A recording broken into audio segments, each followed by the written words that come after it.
الرحيم لا حول ولا قوة إلا بالله العلي العظيم الحمد لله رب العالمين وصلى الله على سيدنا ونبينا أبي القاسم المصطفى محمد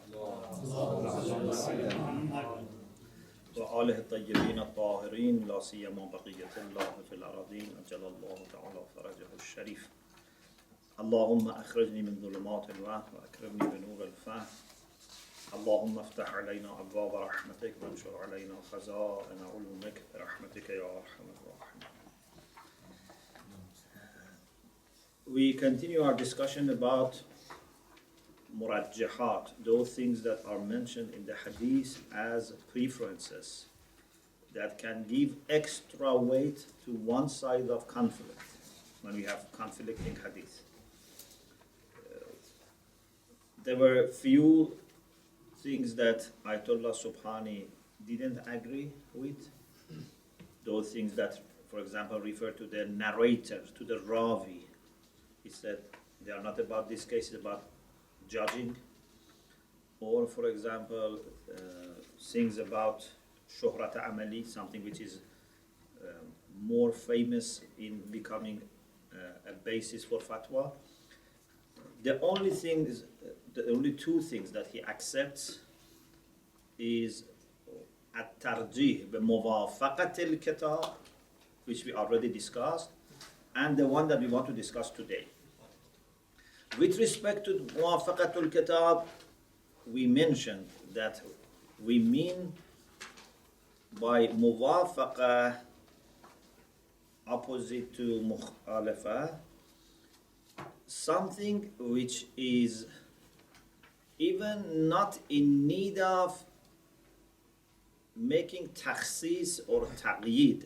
And mukhalafa means something that wants to give takhsis or taqyid, to restrict. Otherwise, we said if one side conflicts with the Quran by contradiction, then it would be from the beginning left aside. We would have no ta'aruz. So, muwafaqatul kitab or mukhalafatul kitab here is when both hadiths, two sides of the conflict, have passed all the tests for hujjiyah. And one test is that they should not contradict the Quran. So, the idea is that you have two hadiths, one of them is trying to make some exclusion to narrow down the scope of the ayah, which by itself is okay. If you have a hadith and umum of Quran or itlaq of Quran, that valid hadith can restrict, can limit. But now we have another hadith on the other side which would not even need such, practice. We don't need to do takhsis or taqid. So we give preference to the one which doesn't need takhsis or taqid. This is what we discussed last week. Now, the next one is at-tarjih bi-mukhalafat al-'ammah. First, let me read the hadith of Umar ibn Hanzala and then inshallah we will explain. In the same maqbula of Umar ibn Hanzala that we have several times mentioned so far, which initially is about two people who have a debate and they need to settle this case. So it's about judging. Initially, the issue was about judging. Are they allowed to refer to the judge who is appointed by an unjust, for example, ruler or not? This type of things. But then it reached the point of discussing about hadith. روى عمر بن حنظلة قال قلت جعلت فداك أرأيت إن كان الفقيهان عرفا حكمه من الكتاب والسنة. So if we have two faqih and they both know the ruling about this case based on the Quran and Sunnah, so none of them is compatible with the Quran than the other incompatible. They are the same. But وَوَجَدْنَا أَحَدَ الْخَبَرَيْنِ مُوَافِقًا لِلْعَامَّةِ وَالْآخَرَ مخالفا لهم.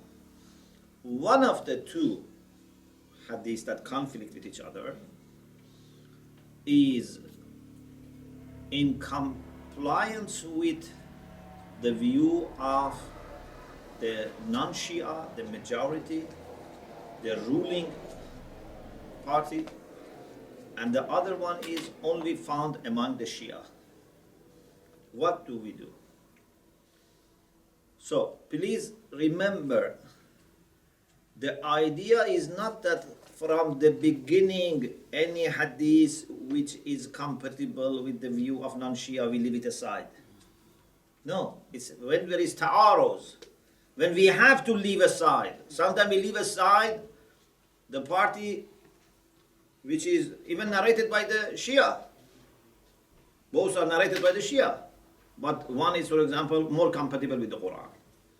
More famous, for example. So this is a very important point.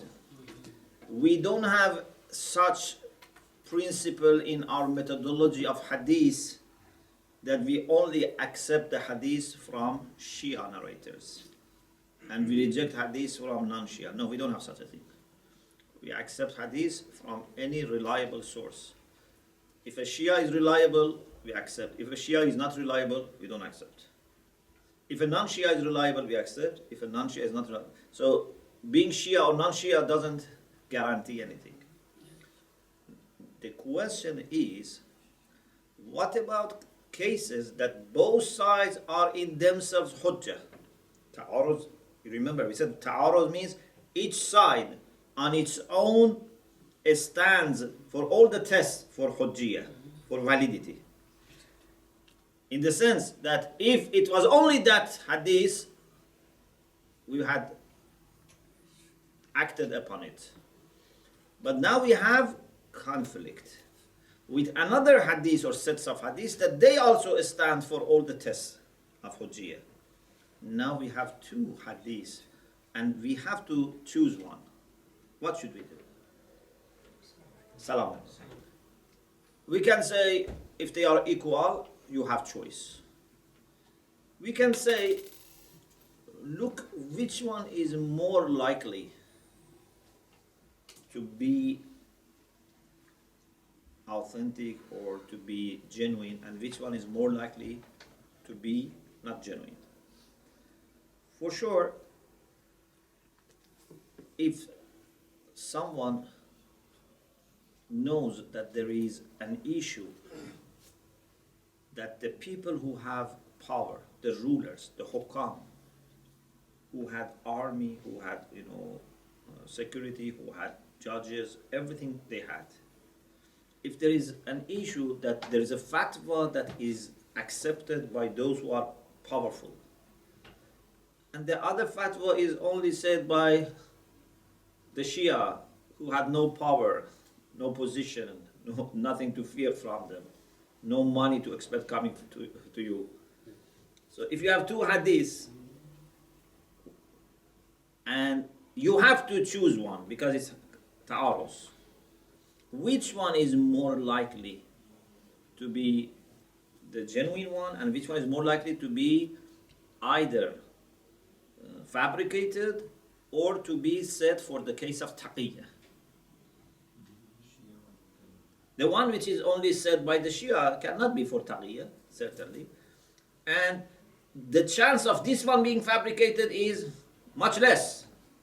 Of course, there is no zero chance, but the chance is much less compared to the other side. So it's a matter of rational probability, which is also mentioned in our hadith. So you have to take it in this context. It has nothing to do about sectarianism or nothing to do against non-Shia schools of Islam. It's a matter of political condition of that time that can give you an indication that if you are going to choose which one is more likely to be influenced by the power or people who have power, and which one is less likely to be influenced. So he's asked, بأي الخبرين يؤخذ? And according to this narration, Imam said, ما خالف العامة ففيه الرشاد. What conflicts with the opinion of the majority, which was non-Shia, would be ففيه الرشاد. There will be guidance in it. Means that is more compatible with the truth. فقلت جعلت فداك فإن وافقهما الخبران جميعا. May I be, he said, may I be your ransom if both conflicting hadith, okay, are compatible with them, are agreeable to them. So they have fatwas for both sides. Okay? They have opinions for both sides. The answer was ينظر إلى ما هم إليه أميل حكامهم وقضاتهم فيترك ويؤخذ بالآخر. Among these two, which have non-Shia on both sides, choose the one which is not favorable, not agreeable for those who have power and the judges. You know, because as I said, the issue is the issue of influence. So imagine you have two groups of non-Shia, okay? And one group has no power. The other group has power. Which one is more likely to be correct? With less power. The one which is less power, because there is no chance of influence. So the probability of influence goes high when it is non-Shia, and when you go to non-Shia, then the probability goes high when there is more power. You understand? Yes. Yes, it makes sense. So the Shia and the non-Shia who have no power are almost the same in this case. Okay? I think if someone listens to what we say and looks at this exactly in this context, they would not feel anything bad, but they should understand what we are saying. If you take it out of context, you know, this is what the Shia say, you know, look about the hadith, you know, this is not what we mean. يدل عليه أيضا ما رواه عبد الرحمن بن أبي عبد الله البصري. In addition to مقبولي Umar ibn Hanzala, we have another hadith which is narrated by Abdul Rahman, the son of Abi Abdullah. But this Abi Abdullah is not Imam. He's someone from Basra, the father of this Abdul Rahman. He says, قال الصادق عليه السلام فإن لم تجدوهما في كتاب الله. If none of them is compatible with the Quran in a sense that gives it preference, they are the same. With respect to the relation with the Quran, they are the same. فأعرضوهما على أخبار العامة فما وافق أخبارهم فذروه وما خالف أخبارهم فخذوه. What contradicts their hadith, take it. What Same to that. what is different, what is agreeable, then you can leave it. Again, I say, this is for two hadiths or two sets of hadiths that each of them on their own have hujjiyah, have validity. But now there is conflict, there is ta'aruz. What can we do? In ta'aruz, we have to drop one of them. Yeah? If you don't drop it like this, then you say, there is no murajjah, alayka bit-takhir. Again, you have to drop one of them.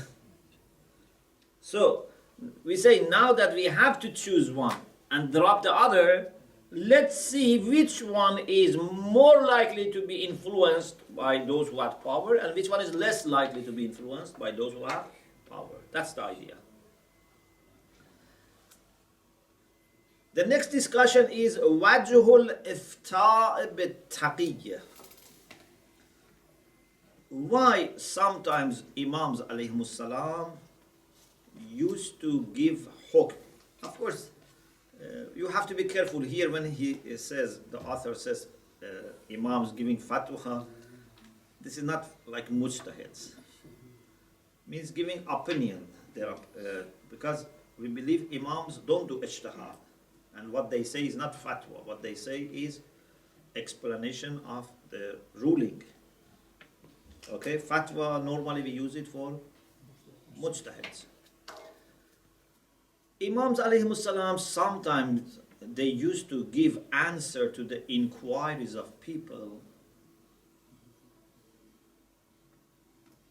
according to not what they knew in their knowledge would be the hukm, the ruling of Allah subhanahu wa ta'ala.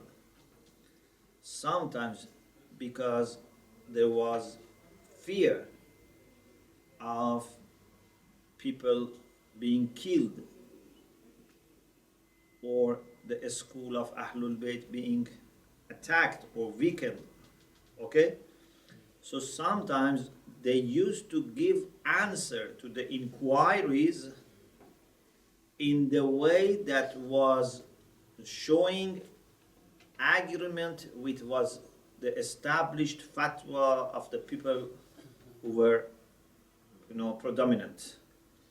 Like for example, if the Khalifa was following this particular view and anyone against them was identified and pointed at by finger and said, go and kill him or put him in prison.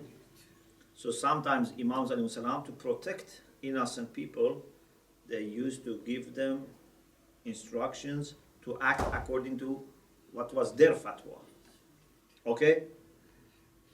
But like Ali Yaqteen's. Yeah, there are many cases like this. But what is important, of course, it's not majority, but there are cases like this. What is important that condition is not permanent. So we have to follow what is the requirement of today. If that was taqiyya, I have to identify that it was taqiyya, and then I have to find out what is the ruling when there is no taqiyya. So one of the jobs of mujtahid is to examine hadith and find out which one was for taqiyya, which one was not for taqiyya. Especially when there is conflict. If there is no conflict, it's easier because we assume there is no taqiyya unless it is proved. Yeah? So if there is one hadith which is valid, which is hujjah, you cannot question it quickly and say, maybe it was taqiyya. The principle is we assume that everything which was said was meant as serious primary ruling. But when there is conflict, and one side is likely to be taqiyya because compatible to the view of the ruling power, then you have to, take this very seriously. إن أئمة أهل البيت عليهم السلام كانوا يفتون بالتقية. Sometimes they used to give instructions according to taqiyya. خوفا من شر السلطان أولا. Firstly, because of fear from the evil coming from the king or khalifa who had power. Secondly, وفقهاء السلطة. فقهاء السلطة. Sometimes there were non-Shia jurists who were not favored by the government. Even, some of them sometimes were put in prison. It's not that every non-Shia was, supported by the Khalifa. Sometimes some of them were put in prison. So, those that were fuqaha sulta, those who were scholars and jurists which were favored by the establishment, by the power. they appointed them or they promoted them, they raised them over others, gave them, very high position. You are chief mufti, chief alim. Like today, Grand Mufti of the country. Sometimes, of course, sometimes can be genuine. وَالْمُحَافَظَةَ عَلَى نُفُوسِ شِيعَتِهِمْ. The third was also to protect the lives of the Shia. And he says this third one is more likely. وَكَانَ الْعَامِلُ الثَّالِث مِنْ أَكْثَرِ الدَّوَاعِي. Because Imams were not that much thinking about their own lives.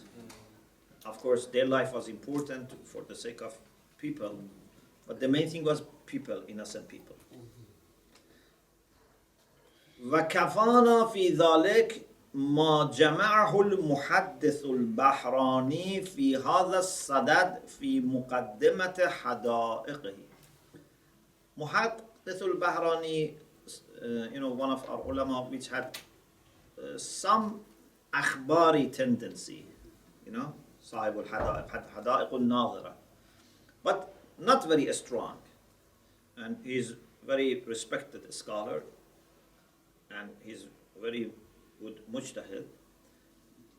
In his book Al-Hada'iq al-Nadhira, he has a discussion about taqiyya, and he mentions some of these cases of taqiyya. Of course, I have to tell you also that taqiyya is not always out of fear. We have also what we call taqiyya mudarati. Sometimes also we have taqiyya not because we are worried, but because we want to keep relations with the non-Shia in a good condition. For example, now if you go to Saudi Arabia, for example, for Hajj, so there are things that Maraj say to observe, not because you are going to be killed or imprisoned necessarily, but in order not to cause friction and misunderstanding. Of course, everyone should check with his marja. But what is important is that unity is so important that for the sake of unity, even if there is no fear, sometimes we may observe, taqiyya. And taqiyya is not a kind of dishonesty. Taqiyya is not a kind of hypocrisy. Taqiyya is sometimes a sacrifice for the sake of greater good of Islam and humanity. It's a sacrifice, especially this kind of mudarati, because we want to have unity and reconciliation, so we observe taqiyya so that the other party would not think we are offending them, or we are, for example, fighting them, and so on and so forth.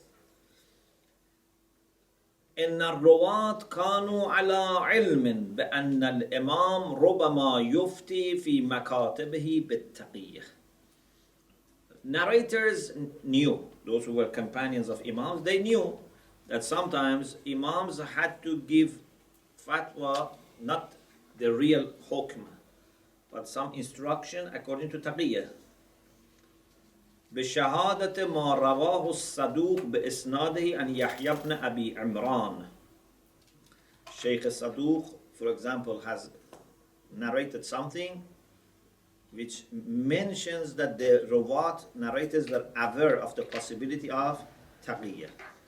For example, Yahya ibn Abi Imran says, كتبت إلى أبي جعفر الثاني. I wrote to Abi Ja'far al-Thani. It's normally used for Imam Jawad alayhi salam. في السنجاب والفنك والخز. He says, I asked Imam alayhi salam about saying your prayer in a cloth which is made from these animals. Sanjab, Squirrel. yes. A squirrel, Squirrel. yes. Fanak, it's I think in English also they say the same thing. Pardon? Fox. A special type of fox. I think they call it also fanak. It's a special type. Sometimes they use their skin to make clothes. While khaz, in one dictionary I found it says something from silk, but what we use sometimes is different. It's something again the hair of some animals which are used as clothes. It's fur, like fur. Pardon? It says here in the Farsi, Haywani Daryai. For khaz, Yeah. And then for the Fanak, No'i Ruba. yes. Yeah, but actually I made a research about this. So for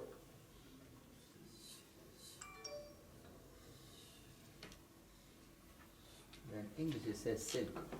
yeah, in some of the old Arabic dictionaries it says harir abrisham. So it seems it's silk, but in Farsi we don't use khaz in the sense of harir. In Farsi we use a skin of animal which has hair, hair.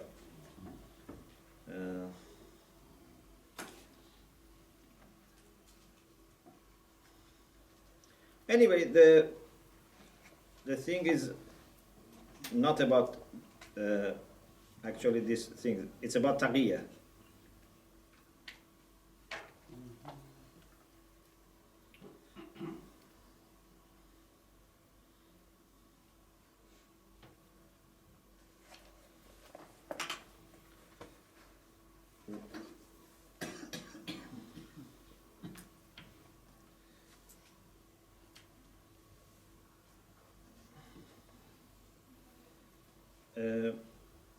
الخز من الثياب ما ينسج من صوف و ابریسم او ما ينسج من ابریسم خالص in معجم الوسيط لسان العرب.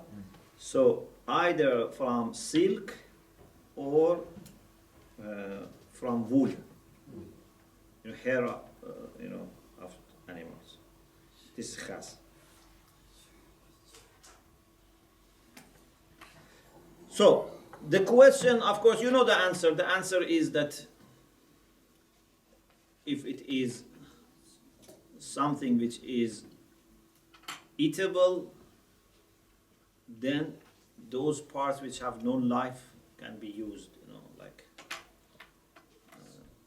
like wool, but not the skin, because the skin itself has, unless it is slaughtered properly.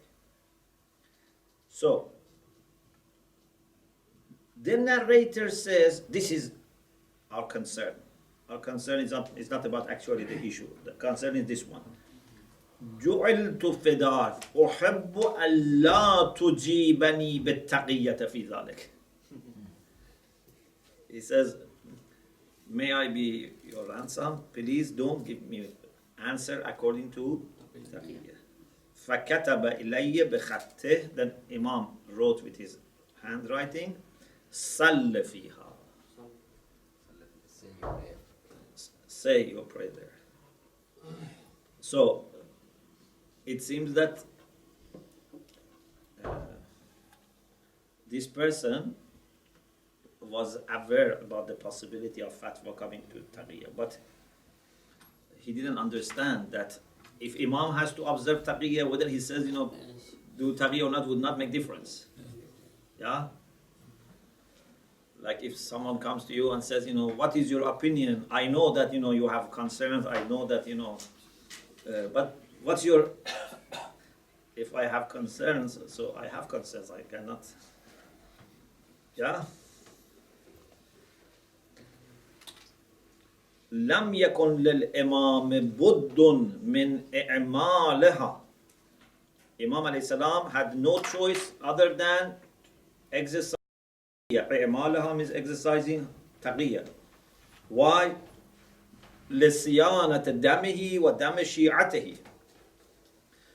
To save his own blood, means his own life, and blood of his Shia. حتى نرى أنه ربما كان يضم أخلص شيعته. Sometimes Imam alayhi salam used to blame the best of his Shia, the most sincere Shia he had, like Zurara. He had this before. كزرارة في غير واحد من المحافل. Imam, and you know, we had this hadith, I think, that Zurara was sad, and then Imam sent him a message that the example, your example, or the example of your father, is the son of Zurara, is like that sheep that Khizr alayhi salam made a hole inside the sheep so that would not be confiscated. Okay? أردت أن أعيبها. So, Imam sometimes to give this impression to those unjust rulers that Zurara is not with him, he was blaming Zurara. Because if Imam was not blaming, they would have killed him, especially if Imam was praising Zurara. Because some of them were so much against Ahlul Bayt that as soon as they knew someone is close to them, they would have killed them. Okay? حتى لا يؤخذ كان يضم حتى لا يؤخذ ويضرب عنقه, so that he would not be arrested and his neck would not be cut. بحجة أنه من شيعة أبي عبد الله الصادق عليه السلام. Okay? And this is very important. If Imam Sadiq was today with us, I think some Shia would not have accepted his policies. فتأمل. وكانت بطانة علومه وخاصة شيعته يميزون الحكم الصادر عن تقية. But those who were very knowledgeable, they were possessing the knowledge of Ahlul Bayt, and they were very close, elite. They were able to distinguish which is the ruling said according to Taqiyya and which is not. يميزون الحكم الصادر عن تقية عن الحكم الصادر لبيان الواقع. They were able to understand which is taqiyya, which is explanation of the reality. عندما كانت تصل إليهم أجوبة الإمام. When they used to receive the replies of Imam, they were able to understand. فإن كان على وجه التقية. When someone reported that Imam alayhi salam said this, and they realized that this is taqiyya, they used to say, for the one who brings this hadith, أعطاك من جراب نورة. Jarab means ve'a, container. And Nura is the thing that, they use for removing hair. It was not cream, it was something that they used to add water, So like a powder. So it's something very useless. Not exactly useless, but means it's not real thing. Opposite to what? عندما كان يفتي بالحكم الواقعي يقولون جئت بها من عين صافية. You brought this from very clean and pure spring. So, How will you translate the above container? What they gave you from from the container of the powder for removing hair. removing hair. Yes. Yes. Even when you go to in some places public bath, or there are powders they sell, you can buy, and then people take and they are killing themselves. So it was possible for those who were very knowledgeable to realize what is taqiyya and what is not taqiyya. So let's go back to our own question. The question was, if we have two hadiths or two sets of hadiths that conflict with each other, how can we prefer one over the other?